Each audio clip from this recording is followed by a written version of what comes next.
So students, in third chapter, arithmetic progression, up to now we have learned sequence, meaning of AP, how to find the nth term of an AP. Now today we are going to see sum of first 10 terms of an AP. Before we see the formula for sum of n terms of an AP, we read a story. Name of the story is Quick Addition. 300 years ago, there was a single teacher school in Germany. The teacher was Buettner and he had an assistant John Martin Bortellus. He used to teach alphabets to the children and sharpen their pencils. Buettner was a strict teacher. One day he wanted to do some work and wanted peace in the class. So he tried to occupy all students with a lengthy addition. They were asked to add all integers from 1 to 100. In few minutes, one slate was slammed on the floor. He looked at the Carl Gauss and asked, I ask you to add all integers from 1 to 100. Why did you keep the slate down? Don't you want to do it? Carl Gauss said, I have done the addition. The teacher asked, how did you do it so quickly? You wouldn't have written all the numbers. What is the answer? Carl Gauss said 5050. Teacher was so surprised and asked him, how do you find the answer? Carl Gauss explained his quick addition method. बघा गोष्ट तुम्हाला समजली का? एकदा शिक्षकांनी त्यांना वर्गात काम करायचं होतं म्हणून विद्यार्थ्यांना एक लेंदी ॲडिशन सांगितली. त्यांनी सांगितलं मुलांना की 1 to 100 पर्यंतच्या नंबरची ॲडिशन करा. तर त्या वर्गातल्या एका स्टुडंटनी, त्यांचं नाव होतं कार्ल गॉस, त्यांनी काही मिनिटातच ते गणित सोडवलं. त्यांनी कसं सोडवलं त्याची मेथड खाली दिलेली बघा. त्यांनी पहिले 1 to 100 नंबर इन्क्रीजिंग ऑर्डरमध्ये लिहिलेले आहेत. बघा इथे दिसत आहे तुम्हाला. आणि पुन्हा 1 to 100 नंबर उलट लिहिले त्याच्या खाली. आणि मग प्रत्येक पेअरची इथे सम किती होते? 101 दिसतंय. म्हणजे 1 to 100 हे इन्क्रीजिंग ऑर्डरमध्ये लिहिले आणि त्याच्याच खाली डिक्रीजिंग ऑर्डरमध्ये 1 to 100 लिहिलेले. आणि या प्रत्येक पेअरची जर आपण सम घेतली तर ती येते 101 101 101. इथे पण काय येणार? आधी 99, त्याच्या खाली येणार इथे 2, इथे येणार 98, त्याच्या खाली येणार 3. ओके, या प्रत्येकाची सम किती येते? 101. ओके, मग 101 अशा पेअर किती आहेत? 1 to 100 पर्यंत आहे, म्हणजे या पेअर किती आहेत? 100. आणि याचं मल्टिप्लिकेशन केलं तर याची मल्टिप्लिकेशनचा आन्सर काय येणार आहे? 10,100. ओके, म्हणजे यांची सम किती येते? 10,100. पण इथे जे आपण नंबर्स घेतले 1 to 100 हे 2 टाइम्स घेतले, 2 वेळा. एकदा इन्क्रीजिंग ऑर्डरमध्ये घेतले, एकदा डिक्रीजिंग ऑर्डरमध्ये घेतले.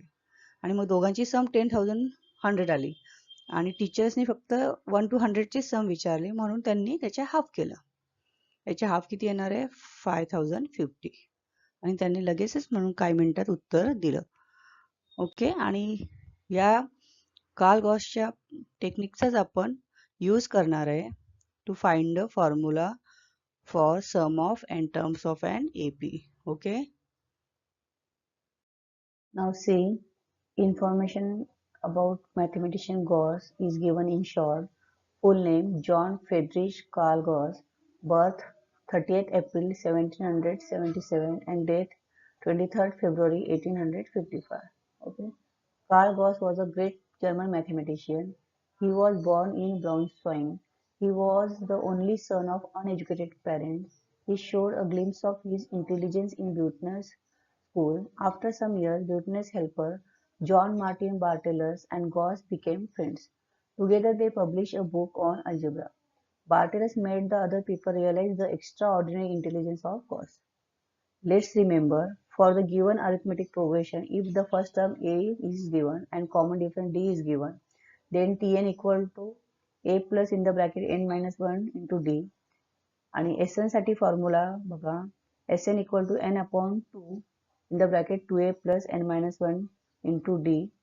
ओके, आणि सेकंड फॉर्म्युला अजून दिलेला आहे तुम्हाला, Sn equal to n upon 2 p1 plus tn bracket complete.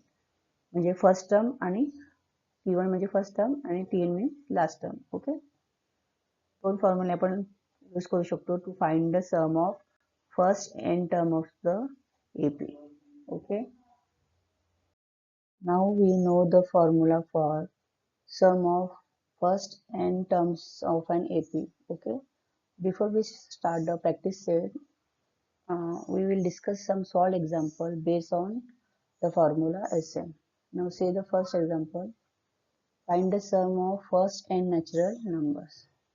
Okay. First natural numbers are 1, 2, 3, dot dot dot n. Here A is 1. A means first term. First term is 1. D means common difference. Difference between two consecutive terms is 1. Okay. And n term is n. Then now we have to find the Sn. Sn means sum of first n natural numbers. See here Sn equal to, we have to find the sum of this first n natural numbers. Okay. Now we will use the second formula for this.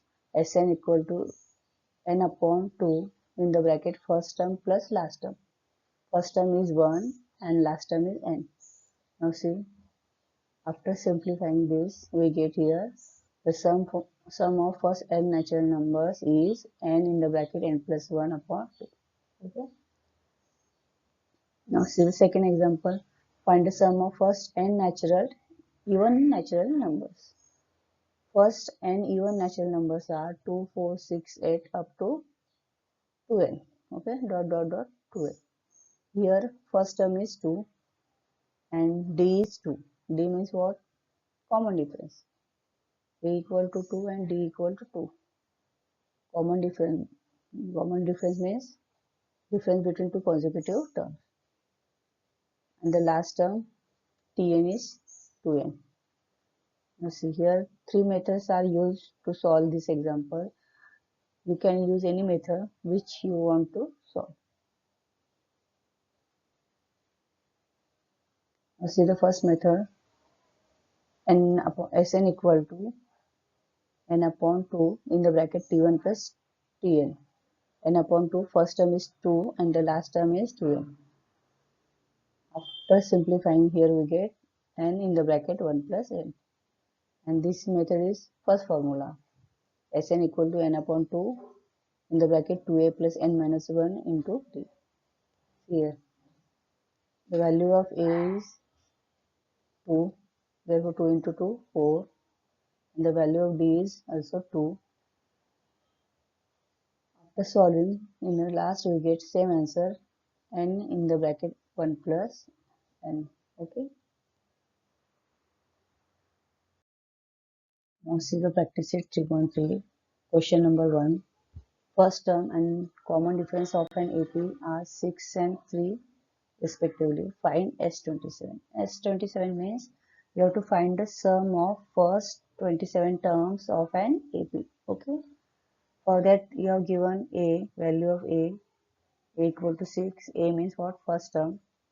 And D equal to 3. D means common difference. Okay. And you have to find the S27. Here n equal to 27.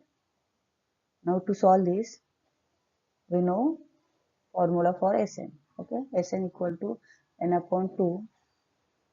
ब्रॅकेटमध्ये काय लिहायचं आहे 2 आहे तिथे bracket लहान आहे म्हणून मी खाली लिहिते तुम्ही आतमध्येच लिहायचं ब्रॅकेटच्या plus n minus 1 into D.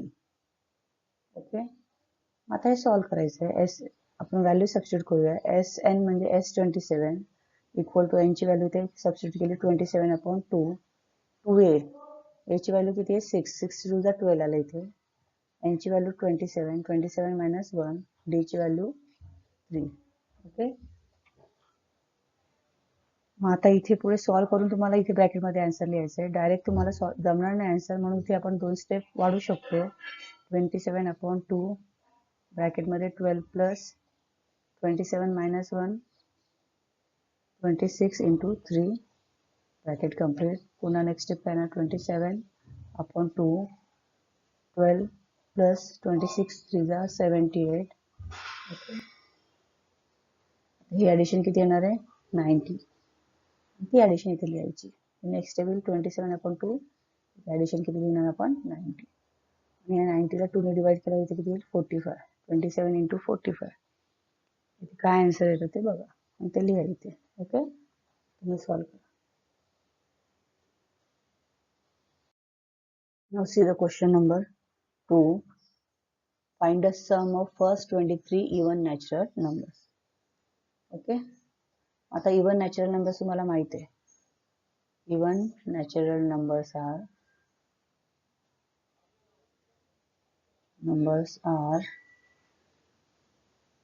okay, 2 ने start होता 2, 4, 6, 8 डॉट डॉट डॉट.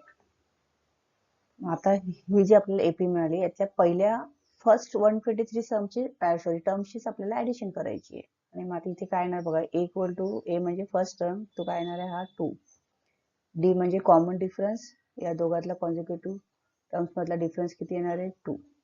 आणि एन इक्वल टू किती घ्यायचं आपल्याला 123, कारण फर्स्ट 123 टर्मशीच आपल्याला ऍडिशन करायची. म्हणजे तुम्हाला फाइंड आउट करायचं आहे S123.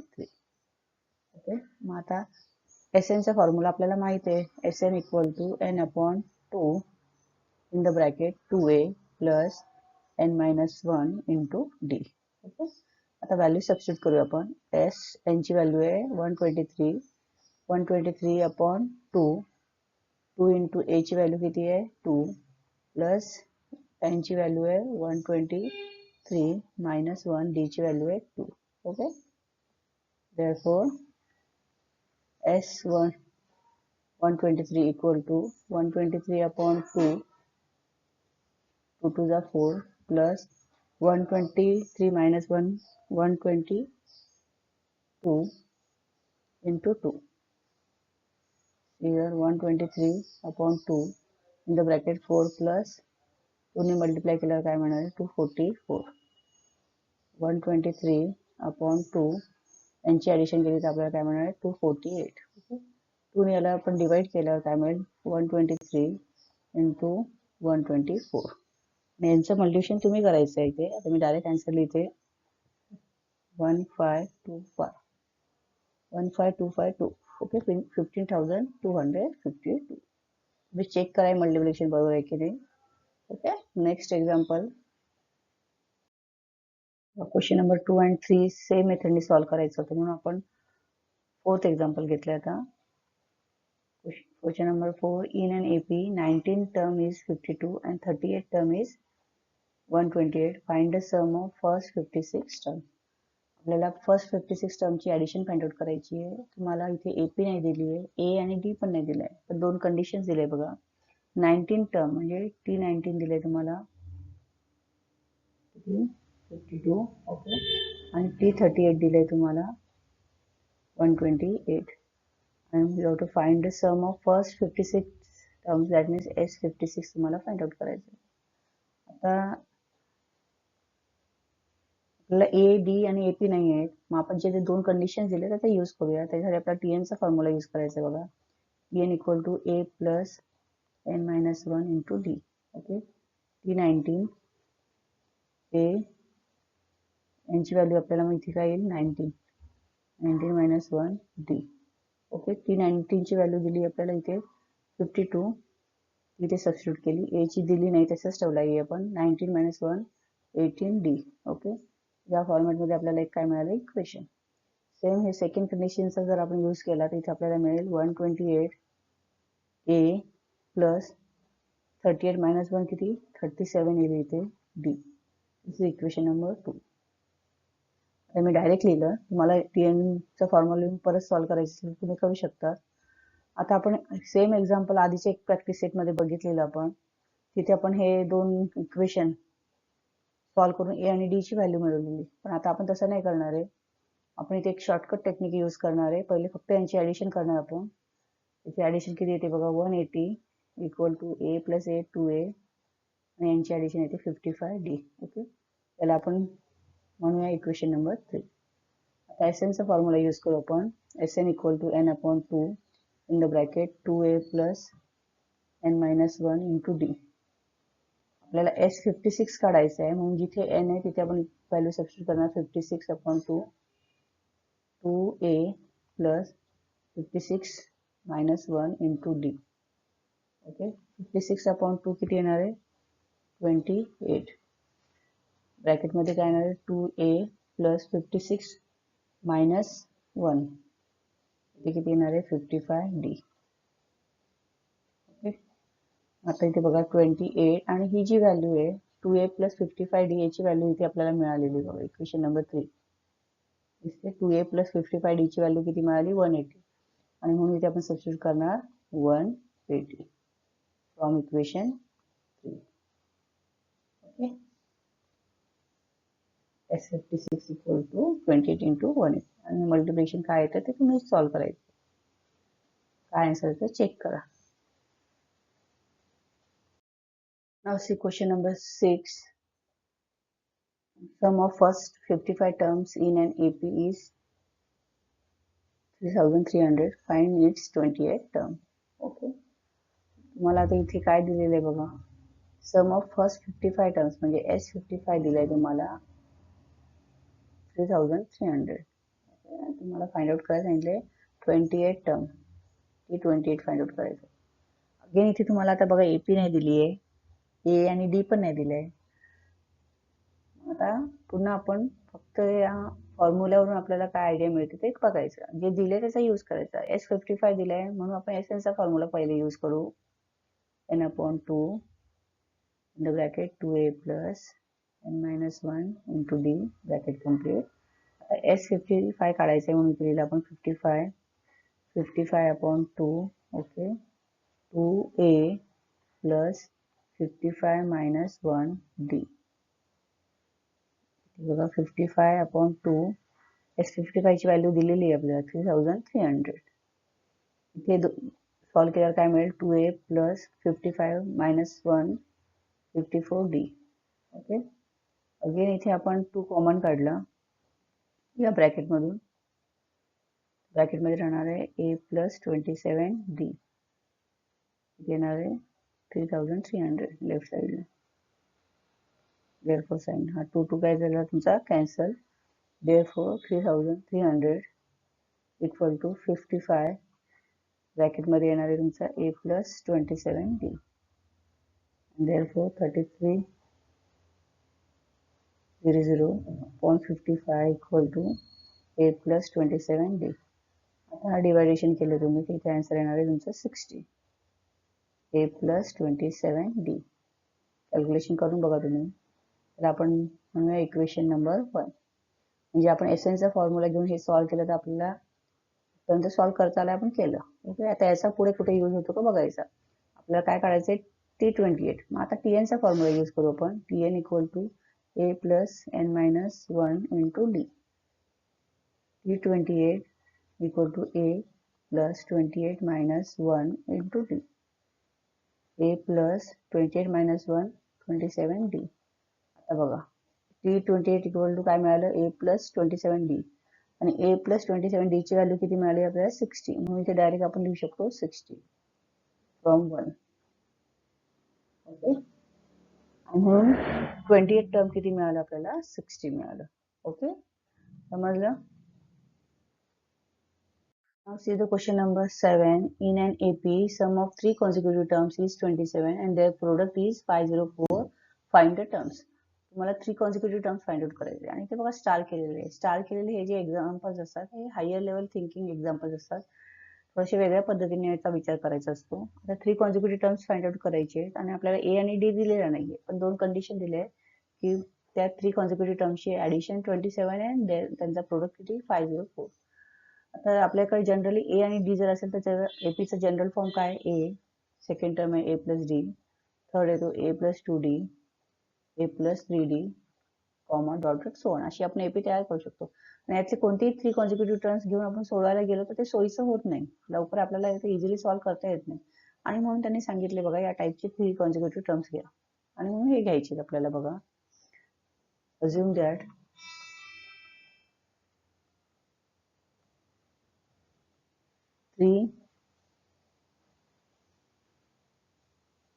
consecutive terms in AP. 3 consecutive terms आपण काय घेणार आहे a minus d first term, second a आणि थर्ड a plus d. आता फर्स्ट कंडिशन काय दिली बघा सम ऑफ 3 consecutive terms किती दिली आहे 27 आणि म्हणून या ही टर्मची आपण काय करणार आहे ऍडिशन करणार आहे ती येणार आहे 27. फर्स्ट टर्म, हा सेकंड टर्म आणि हा थर्ड टर्म, त्यांची ऍडिशन घेतली. आता मायनस डी प्लस डी काय झाला, कॅन्सल. आणि हा ए 3 टाइम्स आहे म्हणून 3a equal to 27 and therefore a equal to किती येणार आहे तुमचा 9 आन्सर. ओके, आता डी फाइंड आउट करायचं आहे आपल्याला. सेकंड कंडिशनचा यूज करूया. a minus d into a into a minus a plus d equal to 504. या 3 टर्मची मल्टिप्लिकेशन किती दिलंय तुम्हाला बघा, देअर प्रोडक्ट दिलाय 504. या तिघांचा प्रोडक्ट किती दिलाय 504. आता हे सॉल्व्ह करायचं. इथे a मायनस डी आणि a plus D identity type multiplication. याचं मल्टिप्लिकेशन काय येणार आहे, फर्स्ट टर्मचा स्क्वेअर मायनस सेकंड टर्मचा square into a equal to 504. आता a ची व्हॅल्यू सबस्टिट्यूट करू आपण याच्यामध्ये. a square minus d square म्हणजे 9 square minus d square into 9 equal to 504. Okay, 9 चा square 81 minus d square equal to 504 upon 9. Therefore 81 minus d square 9 ने divide केल्यानंतर answer येतो 56. Okay, and therefore d square equal to काय मिळेल तुम्हाला 81 minus 56 equal to 25 and therefore d equal to तुम्हाला answer मिळणार आहे, स्क्वेअर रूट घेतला तर प्लस मायनस 5. डीच्या 2 व्हॅल्यू मिळणार आहे. आणि मग आता इथे 3 टर्म्स काढताना आपल्याला ए आणि डी मिळाल्या. एकदा ए इक्वल टू आपण काय घेणार आहे 9 फिक्स आहे, पण डीच्या व्हॅल्यू 2 मिळाल्या म्हणून डीची व्हॅल्यू पहिले आपण 5 घेऊया आणि मग काय 3 टर्म्स येतात ते बघायचे. आणि ए इक्वल टू 9 आणि डी इक्वल टू -5 घ्यायचं एकदा. ओके, मग आता फर्स्ट टर्म काय तुमचा ए मायनस डी म्हणजेच 9 मायनस 5 किती येणार आहे 4. सेकंड टर्म काय तुमचा ए किती तुमचा 9 आणि थर्ड टर्म आहे तुमचा a plus D. Okay, a plus D म्हणजे 9 प्लस 5 किती येणार आहे 14. म्हणजे तुमची सिक्वेन्स तुम्हाला 3 टर्म्स काय मिळणार आहे 4, 9 आणि 14.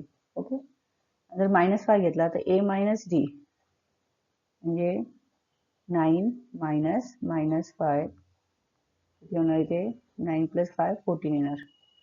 सेकंड टर्म तुमचा किती आहे a 9.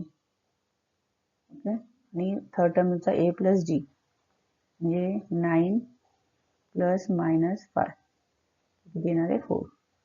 म्हणजे 4, 9, 14 और 14, 9, 4 असे 3 टर्म्स तुम्हाला मिळणार इथे. ओके, आता राहिलेले 2 एक्झाम्पल्स तुम्ही सोडवायचे आणि प्रॅक्टिस सेट कंप्लीट करा.